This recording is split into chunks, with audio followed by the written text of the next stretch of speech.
Capítulo 16. A medianoche de aquel día nació la Catalina que usted ha conocido en Cumbres Borrascosas, una niña de 7 meses. 2 horas después murió su madre, sin haber llegado a recobrar el sentido suficiente para reconocer a Eduardo o echar de menos a Heathcliff. El señor Linton se sintió traspasado de dolor por la pérdida de su esposa. No quiero hablar de ello.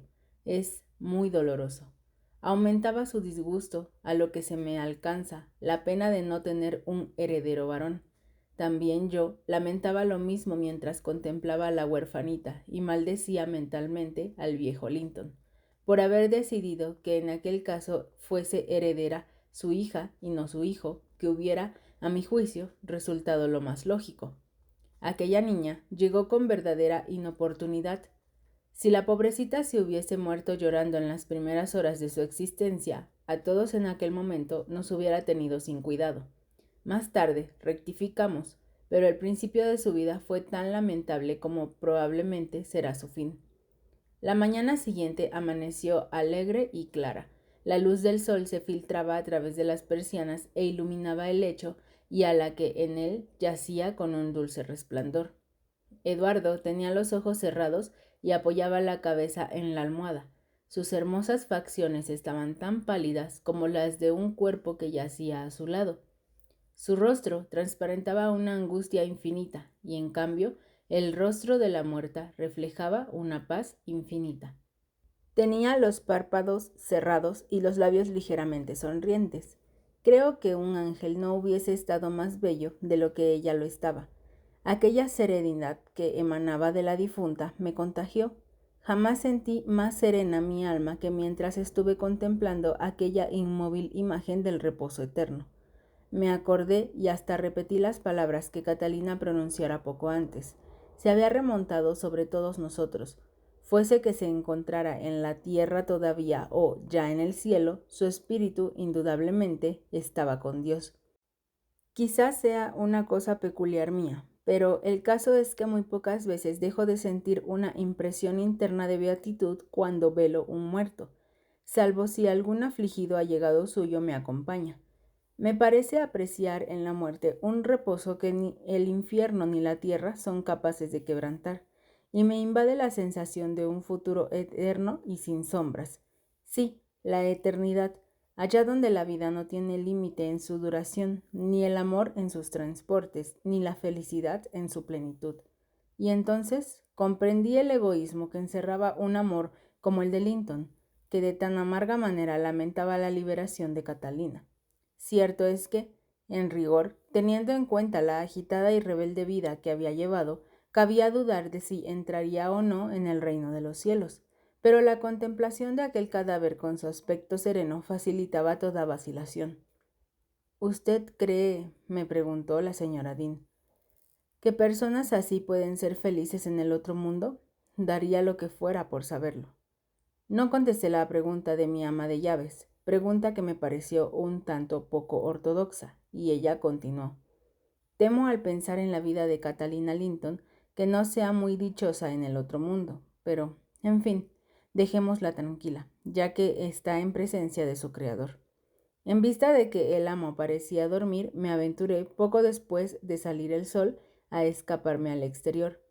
Los criados de la granja se imaginaron que yo salía para desentumecer mis sentidos, fatigados de la larga vela, pero en realidad lo que me proponía era hablar al señor Heathcliff, quien había pasado la noche entre los pinos y no debía haber sentido el movimiento en la granja, a no ser que hubiese oído el galope del caballo del criado que enviaríamos a Gimmerton.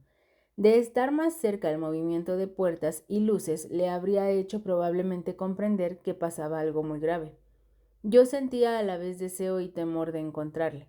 Por un lado, me urgía comunicarle la terrible noticia, y por otro, no sabía de qué modo hacerlo para no enojarle. Le vi en el parque, apoyado contra un añoso fresno, sin sombrero, con el cabello empapado por el rocío que, goteando desde las ramas, le iba empapando lentamente. Debía llevar mucho tiempo en aquella postura, porque reparé en una pareja de mirlos que iban y venían a menos de 3 pies de distancia de él, ocupándose en construir su nido, y tan ajenos a la presencia de Heathcliff como si él fuera un árbol.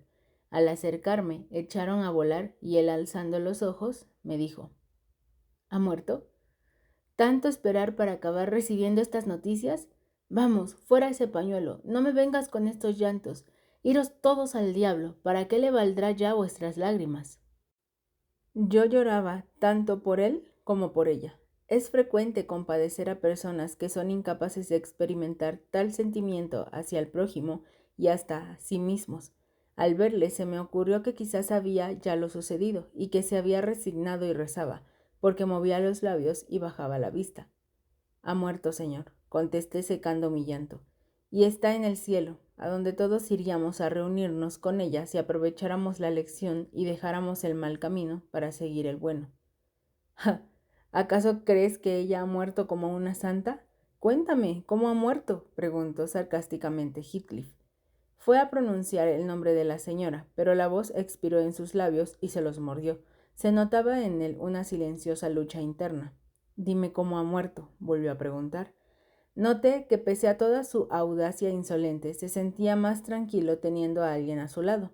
Un profundo temblor recorría todo su cuerpo. Desdichada, pensé. Tienes corazón y nervios como cualquier otro. ¿Por qué se empeñó en ocultarlos? Tu soberbia no va a engañar a Dios. Le estás tentando a que te atormente y te humille hasta hacerte estallar. Ella murió como un cordero, repuse. Suspiró. Hizo un movimiento como un niño al despertar y cayó aletargado. A los 5 minutos sentí que su corazón palpitaba fuerte, y luego nada. ¿Ella habló de mí?, preguntó él, vacilante, como si temiera oír los detalles que me pedía. Desde que usted se separó de ella, no volvió en sí ni reconoció a nadie. Sus ideas eran muy confusas, y había retrocedido en sus pensamientos a los años de su infancia. Su vida ha concluido en un sueño dulce. Así despierte de la misma manera en el otro mundo. Así despierte entre 1000 tormentos, gritó él, con espantosa vehemencia, pateando y vociferando en un brusco acceso de furor. Ha sido falsa hasta el fin. ¿Dónde estás? ¿En la vida imperecedera del cielo? No lo creo. ¿Dónde estás? Me ha dicho que no te importan mis sufrimientos, pero yo no repetiré más que una plegaria. Catalina, haga Dios que reposes mientras yo viva. Si es cierto que yo te maté, persígueme toda la vida. ¿No asegurabas tú que la víctima siempre perseguía a su asesino? Hazlo pues, sígueme hasta que me vuelva loco, pero no me dejes solo en este abismo. No puedo vivir sin mi vida, no puedo vivir sin mi alma. Apoyó la cabeza contra el árbol y cerró los ojos. Él no parecía un hombre, sino una fiera acosada cuyas carnes desgarran las armas de los cazadores. En el tronco del árbol distinguí varias manchas de sangre, y sus manos y frente estaban manchados también. Escenas idénticas a aquella debían haber sucedido durante la noche. Más que compasión, sentí miedo, pero me era penoso dejarle en aquel estado. Él fue quien, al darse cuenta de que yo seguía allí, me exhortó a que me fuera, lo que hice enseguida, puesto que no podía consolarle ni devolverle la tranquilidad. Hasta el siguiente viernes, día en que había de celebrarse el funeral, Catalina permaneció en su ataúd, en el salón, que estaba cubierto de plantas y flores. Todos menos yo ignoraron que Linton pasó allí todo aquel tiempo sin descansar apenas un momento. A su vez, Heathcliff pasaba fuera también, por lo menos las noches, sin reposar tampoco ni un minuto.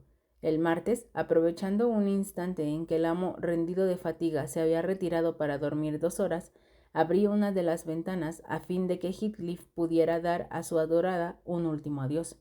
Aprovechó la oportunidad y entró sin hacer el más ligero ruido. Solo pude darme cuenta de que había penetrado al apreciar lo desordenado que estaban las ropas en torno al rostro del cadáver, y al hallar en el suelo un rizo de cabello rubio. Examinando con cuidado, comprobé que había sido arrancado de un dije que Catalina llevaba al cuello, y sustituido por un negro mechón de los cabellos de Heathcliff. Yo uní ambos cabellos y los introduje en el medallón. Se invitó al señor Erskine a que acudiese al entierro de su hermana, pero no apareció ni se excusó siquiera. A Isabel no se le avisó, de modo que el duelo estuvo compuesto, aparte de mi amo, solamente de criados y colonos. Con gran extrañeza de los labriegos, Catalina no fue enterrada en el panteón de la familia Linton, ni entre las tumbas de los Erskines, Se abrió la fosa en un verde rincón del cementerio. El muro es tan bajo por aquel lado que los matorrales trepan sobre él y se inclinan sobre la tumba. Su esposo yace ahora en el mismo sitio, y una sencilla lápida con una piedra gris al pie cubre el sepulcro de cada uno.